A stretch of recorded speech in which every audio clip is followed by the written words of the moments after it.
On se relance un Fable 2 ?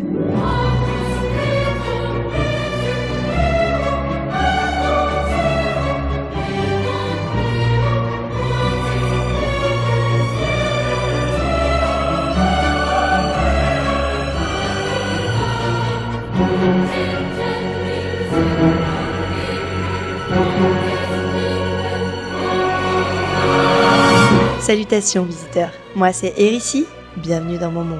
Alors je m'excuse par avance, mais j'ai toujours la voix cassée. Après une semaine d'extinction, ce n'est toujours pas revenu. Donc voilà, on va faire ce qu'on peut, et même si vous avez perdu la voix, vous avez gagné... une tronche. Que vaut Fable 2 aujourd'hui ? Cet opus sorti en 2008 sur Xbox 360 reste très cher au cœur de ceux qui apprécient la franchise Fable. Pourtant, malgré un succès commercial de 3,5 millions d'exemplaires vendus fin 2009, il reste le moins joué en comparaison avec Fable 1 et 3. Et ça, à cause de son exclu Xbox. Ah, les exclus, on n'en peut plus. Les exclus, faites des portages PC, bordel. Bloodborne. On aime vos jeux, mais on peut pas y jouer. Du coup, comment jouer à Fable 2 aujourd'hui si on n'a pas de Xbox et qu'on fait partie de la PC Master Race ? Je vous aime les autres aussi, mais le PC c'est la vie. Un émulateur, évidemment, si vous y connaissez, mais ce n'est pas mon cas. Non, j'ai trouvé un moyen, mais ça va vous demander de mettre la main au porte-monnaie. Tada ! Le Xbox Game Pass Ultimate. Non, ce n'est pas une collaboration. Pour la modique somme de 17,99€ par mois, vous pouvez jouer en streaming à beaucoup de jeux Xbox et il y a Fable 2. Alors attention, l'option acheter à 10€, ça ne marche pas, il faut vraiment une Xbox. Et la version standard du Game Pass ne contient pas Fable 2, donc il faut vraiment celle à 18 balles. Écoutez, quand on aime, on compte pas. Jouer en streaming, c'était une première et ça a plutôt bien marché pour moi. Quasiment aucun bug, j'avais juste parfois des frises qui m'obligeaient à redémarrer le jeu. N'oubliez pas de sauvegarder régulièrement les amis. Une fois cette pré-quest accomplie et vos petites patounes ramenées dans le monde d'Albion, vous pourrez en prendre ou en reprendre plein les yeux. Et les oreilles. Ce jeu, c'est un petit bonbon. Son univers merveilleux, sa poésie, la DA, les musiques. Oh, les musiques. Un régal. La patte Fable, elle est unique. Pour moi, c'est le point principal qui fait que jouer à un jeu Fable aujourd'hui, ça a toujours du sens. Cette DA est inégalée, elle est unique. Ça distingue cette franchise des autres RPG qui sont certes peut-être plus élaborés et plus niches aussi. Évidemment, une DA pareille, la nostalgie est d'autant plus forte car ce qui permet de l'invoquer, ce sont les sens, l'ouïe. Quand on entend ces musiques, ça nous replonge immédiatement dedans. Je pense que c'est le sens le plus puissant pour ça. Mais même sans y avoir joué auparavant, je n'avais jamais joué à Fable 2. Moi, en 2008, j'avais qu'un jeu dans ma vie. C'était WoW. Pardon ? Et pourtant, j'ai adoré. Il y a des musiques, mais sans déconner, on croirait entendre la BO du Seigneur des Anneaux, les gars. On tire notre chapeau à Russell Shaw, toujours lui, compositeur de toute la série Fable. Énorme boulot, merci. D'ailleurs, je ne sais pas si vous aviez remarqué, mais la mélodie de la boîte à musique de Fable 2 est celle de la musique d'Ogval de Fable 1, qui est légendaire. Legendary. Beaucoup de clins d'œil à Fable 1 d'ailleurs dans Fable 2, ce qui est normal, puisque c'est une suite qui se situe au même endroit, mais 500 ans plus tard. Par exemple, on retrouve les tableaux de notre épopée du 1 dans la salle du destin de la guilde. Aussi, en parcourant la ville d'Ogval, désormais bien sinistre et en ruine, j'ai trouvé les tombes de la famille du héros de Fable 1. Ce sont juste quelques exemples parmi tant d'autres. J'ai perdu Rosie. Lorsque l'on parcourt Albion, mieux vaut avoir ses lunettes de soleil sur le nez car les paysages sont somptueux et surtout très lumineux. La lumière a cette tonalité jaune, orangée qui donne cet aspect fantasy qu'on adore. Alors évidemment, on peut ne pas adhérer au style cartoon du jeu, surtout en ce qui concerne les personnages, on va en reparler plus tard, mais c'est ce qui permet de rendre le jeu intemporel malgré des graphismes évidemment vieillissants. Ça garde son charme et personnellement, je ne me lasse pas de ces rayons lumineux qui se faufilent à travers le décor, de ces couchers et ces levées de soleil qui colorent le ciel de ton pastel. L'écoulement du temps est très réussi dans Fable 2 et rend l'immersion encore plus mémorable. Non seulement ça rend les paysages magnifiques, mais on ne s'en lasse pas car ils changent constamment. Un coup on va aller au lac de Bower, ce sera la pleine journée, le ciel sera bleu et les couleurs vives. Une autre fois quand on va s'y rendre, ce sera la fin de la journée, le lac sera brillant, coloré comme le ciel. On aura juste envie de se poser là et admirer. Avec son chien qui se couchera à côté de nous comme le good boy qu'il est. Le chien, c'est d'ailleurs selon moi l'idée de génie de Fable 2. Ça ajoute tellement sur l'affectif, l'aventure et le gameplay. On en reparlera plus tard, mais j'adore, je l'adore. L'écoulement du temps impacte donc le paysage, mais pas que, puisque notre partie s'écoule sur plus de 20 ans. Et c'est là que Peter Molineux a pu mettre en place des promesses qui n'avaient pas tenu pour Fable 1. Un environnement qui évolue. Le Albion, enfin surtout le Bowerstone du début du jeu quand on est enfant, n'est pas le même que quand on est jeune adulte, et attention spoiler, est encore différent quand on revient de la Flèche Brisée après 10 années supplémentaires. Je ne m'y attendais pas et franchement, j'ai trouvé ça super réussi. Par exemple, il y a un lieu à Rock Ridge, une auberge complètement abandonnée et même la zone en elle-même est plutôt défraîchie. Et bien quand vous revenez après la flèche, ça a complètement changé. Quelqu'un a repris l'auberge, c'est devenu un coin sympa, tout mignon. Pareil pour Westcliff, la première fois que vous y allez, pour faire l'arène, c'est un taudis, peuplé de brigands, voleurs, prostituées, bon voilà. Et dans un coin, vous avez un gars qui vous demande une grosse somme d'argent parce qu'il veut investir pour changer la ville. Alors là, vous vous demandez si vous allez vous faire entuber sévère ou pas, parce qu'honnêtement, il n'a pas trop une tête d'entrepreneur. Non. Mais bon, on est joueurs, on y va, sinon on saura jamais, donc let's go. On étale les 5K gold. 10 ans plus tard, après la flèche, la ville est méconnaissable. C'est un petit bourg cosy, la population a changé. C'est incroyable. Ça rend l'univers d'Albion si vivant. Nous, on a été en tôle pendant 10 ans, et quand on sort, ben oui, c'est différent. Le monde a changé, et avoir ça dans un jeu, mais c'est génial. Pareil, dans Fable 2, vous pouvez enfin avoir des enfants. Encore une ancienne promesse réalisée. Et au fil de l'aventure, vos enfants grandissent. Au début, ce sont des poupons dans des berceaux, et après la flèche, des gamins d'une dizaine d'années. Tu m'as manqué. Tu étais où pendant tout ce temps? La cohérence est là, le monde, les gens évoluent avec notre héros. C'est un aspect très réussi. Bon, à part le chien, je vous avoue que je ne comprends pas comment le chien y vit plus de 20 ans au calme. Mais pourquoi pas? C'est peut-être une race spéciale d'Albion, who knows? Ce qui m'a choqué, en revanche, et posé un immense problème, c'est la gueule de notre personnage. C'est un désastre. Je ne comprends pas comment dans un jeu dont l'apparence du personnage est une des mécaniques majeures, comment peut-on aboutir à ça? Wouah, t'es la star des héros. Ok. Au début, j'étais ravie de voir qu'on pouvait choisir entre une fille ou un garçon. Et puis ça allait. Même en jeune adulte, je ressemblais à une Lara Croft low cost pouilleuse, mais ça passait. Dès que j'ai commencé à mettre un peu de stuff et à progresser dans le jeu, je me suis transformée en une ogresse. Tu sais, tu devrais vraiment faire attention à ton apparence, ça me ferait plaisir. Tout est immonde sur mon personnage. Vous voyez un stuff chez un marchand qui a l'air trop stylé, vous l'achetez et là, bang! Mais comment ça peut être aussi hideux? Je fais du F ou quoi? C'était comme ça pour tous les stuffs. Et puis je me suis rendu compte qu'on pouvait grossir. Mais attention, une part de tarte et bim, c'est 10 kilos direct dans votre fessier. Alors j'ai dû chercher comment maigrir et faire attention à ce que je mangeais. Le secret c'est le céleri les gars, et bien croquant.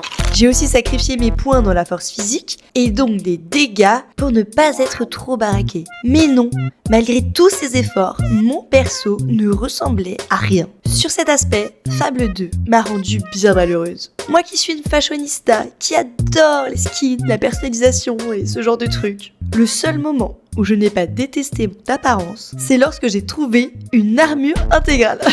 Elle était bien stylée. Après, c'est peut-être mieux quand on joue un homme. I don't know. Comme dans Fable 1, sur lequel j'ai fait une très courte rétrospective que vous pouvez retrouver ici dans le petit coin si ça vous intéresse, les choix moraux sont déterminants dans le jeu. Si vous agissez mal et que votre passe-temps favori est de sacrifier des grosses bourges au temple des ténèbres, vous vous transformerez peu à peu en démon dont la seule vue terrifiera les habitants d'Albion. Alors que si vous choisissez la voie de la lumière, non pas en faisant le bien mais en dépensant tout votre or dans le temple du même nom, vous serez couronné d'un halo lumineux et tout le monde vous idolâtrera. Deux autres statistiques mineures s'ajoutent à cela afin de déterminer votre moralité, la corruption et la générosité. Par exemple, si vous choisissez de mettre le prix de vos maisons en location très au-dessus du marché, vous deviendrez corrompu. Cela dit, c'est un excellent moyen de se faire mastune. Car au début, vous allez en chier niveau argent, et divers mini-jeux dans lesquels vous passerez beaucoup trop de temps vous permettront d'en gagner afin d'améliorer votre stuff. Je peux vous dire que vous allez en couper les bûches. Ce que j'ai trouvé paradoxal, en revanche, c'est que vous pouvez à la fois être le plus pur des Samaritains et le baron le plus corrompu de Bowerstone. Étrange. Le système de renommée est plus abouti que dans Fable 1. Plus vous accomplissez des exploits et des quêtes, plus vous êtes connu. Vous pourrez arborer un titre lié à votre renommée et vous savez lequel je suis immédiatement allé chercher. Ah là là là là là là, quel n'a pas été mon désarroi lorsque j'ai vu qu'ils avaient remplacé face de cul par face de paix. Tristesse. Face de paix est un vrai poison. Sa présence déclenche des indigestions. Si la renommée est plus importante, c'est parce qu'un certain niveau sera requis afin d'avancer dans la quête principale. Et oui, ils ne vont pas confier des tâches d'importance à la première Lara Croft locos venue. Accomplir des quêtes secondaires sera donc nécessaire afin de progresser dans l'histoire, nous permettant par la même occasion de parcourir le jeu et de rencontrer d'autres personnages. Les quêtes sont sympas, on se marre bien avec Lionhead. On retrouve le même humour sobre-british décalé. Je veux dire, la cinématique d'intro avec la musique épique là, de ouf, se termine quand même sur un moineau qui nous chie dessus au ralenti.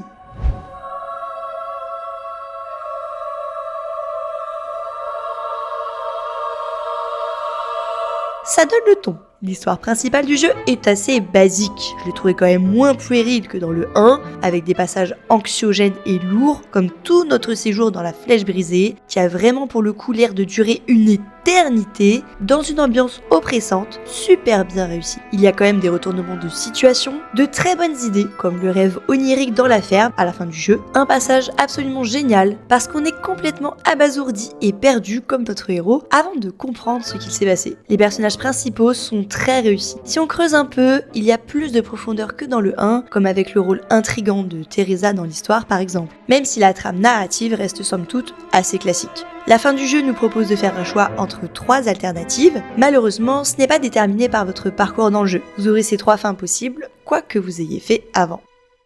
Concernant le gameplay de Fable 2, il est assez similaire au 1. Mais là où la magie était complètement pétée dans le 1, ici c'est l'arme à distance qui défonce tout. Pistolet ou arbalète. C'est beaucoup trop fort. Voilà, Pampan, c'est ciao.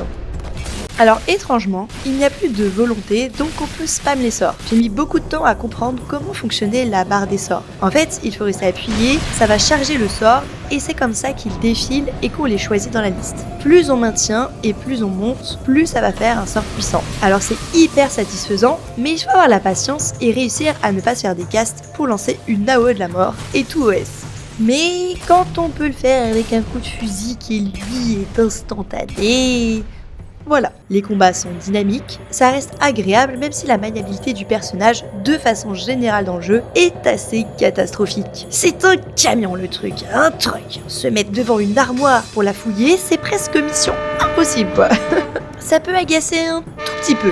Le combat au corps à corps est satisfaisant. Les ralentis quand on détruit un ennemi, c'est stylé et bien dosé. Alors pour récupérer l'XP, je ne sais pas pourquoi, dans Fable 2, ça immobilise notre personnage. On ne peut pas bouger maintenant quand on retire la touche, alors que c'était pas le cas dans le 1. Et c'est très perturbant. Ça casse un peu la dynamique de devoir faire le poteau pour récupérer son XP après chaque combat. C'est dommage. Bon, la spécialisation du personnage est inexistante, il y a tellement peu de choses à acheter avec notre XP qu'on finira très vite par tout avoir. Le système est très basique. Comme dans le 1, ça va impacter notre physique. Plus on met 2 points en magie, plus vous avez des runes bleues qui apparaissent sur votre corps. Plus vous mettez 2 points en force, plus vous êtes baraqué, etc. Ce que j'ai trouvé décevant en revanche dans Fable 2, c'est l'exploration. Alors on n'est toujours pas dans un monde ouvert, il est disons semi-ouvert. Les zones, notamment à l'extérieur, sont beaucoup moins couloirs. Elles sont plus vastes. On voit qu'ils se sont améliorés sur cet aspect. On peut se promener, chercher, fouiller. Le chien, évidemment, va vous aider à repérer les trésors et va vous indiquer les endroits où creuser. Donc ça, c'est génial. Il a toute son utilité dans ce domaine et va lui aussi progresser au fil du jeu. Donc ce sera toujours intéressant de revisiter certaines zones une fois que votre chien aura la découverte des trésors au max. Ce sera littéralement un dénicheur de diamants. Donc très bon pour votre porte-monnaie. Un truc que j'ai adoré dans ce jeu, ce sont les gargouilles. Vous avez des gargouilles qui se foutent de votre gueule. Dites-moi, c'est bien vrai que vous ne savez pas de quel côté on tire une arbalète? Un peu partout dans Albion que vous devez trouver et exploser. Ça permet de faire progresser un pont invisible dans leur repère secret jusqu'à débloquer THE coffre une fois qu'on les a toutes trouvées. Et il faut vraiment faire tout ce que le jeu propose pour les avoir. Donc achetez le château de Fairfax à 1 million par exemple. Le coffre de la gargouille, c'est vraiment le trésor ultime auquel vous accédez à la toute fin du jeu. Donc quand vous traversez enfin ce pont pour enfin ouvrir ce coffre,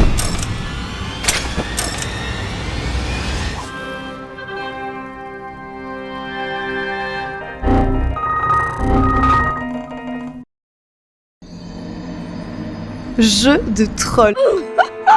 Bon, ça c'était super, mais sinon l'exploration est décevante. On ramasse des clés en argent, comme dans le 1, mais où sont les coffres, bordel? Il n'y en a quasiment pas, et ce qu'il y a dedans, mais c'est du troll. Je veux dire, il n'y a aucun coffre, aucune quête qui donne des armes avant la fin du jeu. Donc pendant toute votre progression, la seule façon d'améliorer votre stuff, c'est de farm des gold et d'acheter des armes lambda aux marchands. Mais où sont les armes légendaires? Ou même juste des armes uniques? À quoi ça sert d'explorer si c'est pour trouver de la putain de tarte que je peux pas manger sinon je vais grossir?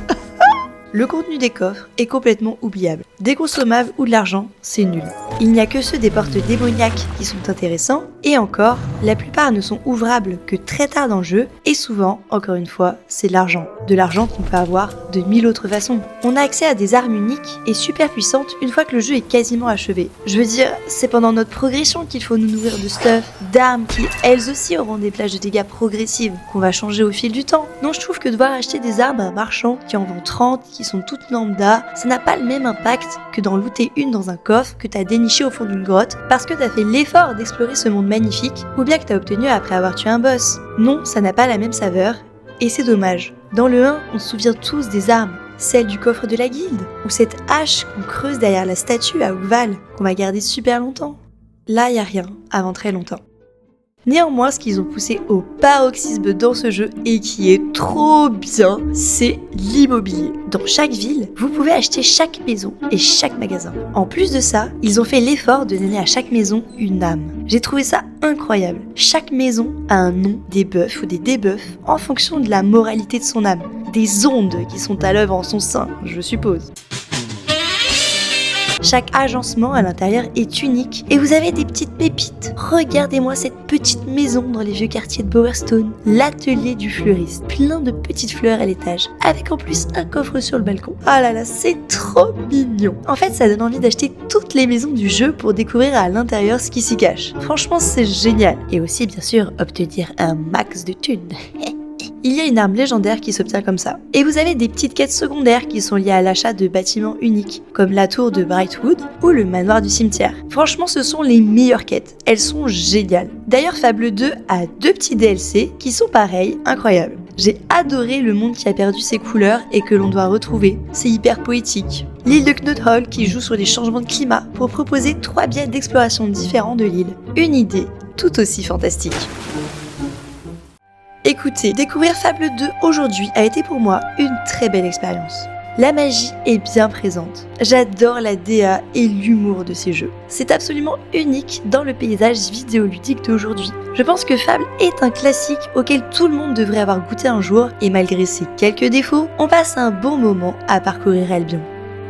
Fable 2 est un RPG simple et accessible. Ce n'est pas aussi complexe et deep qu'un Fallout, un Elder Scrolls ou un Elden Ring. C'est un petit bonbon. Une partie, c'est 15 heures de jeu, 30 si vous faites tout. Ça vaut le coup, rien que pour la poésie de ce jeu et ses musiques.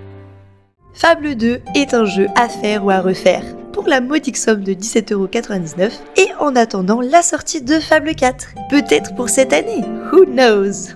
C'était Erici. Merci d'avoir regardé la vidéo jusqu'au bout. J'espère que ce petit retour nostalgique vous a plu et que ma voix cassée ne vous a pas trop cassé les oreilles. Vous en voulez plus? Eh bien, abonnez-vous les gars. C'est gratuit, ça soutient la chaîne, c'est important pour moi. Mais si jamais vous avez vraiment trop coupé de bûches, j'ai un Tipeee aussi. La prochaine vidéo portera sur un bulldozer du jeu vidéo. Vous prenez 2 W et vous mettez un O au milieu. Allez, je vous fais des bisous et je vous dis à très bientôt pour parler de jeux vidéo. See ya!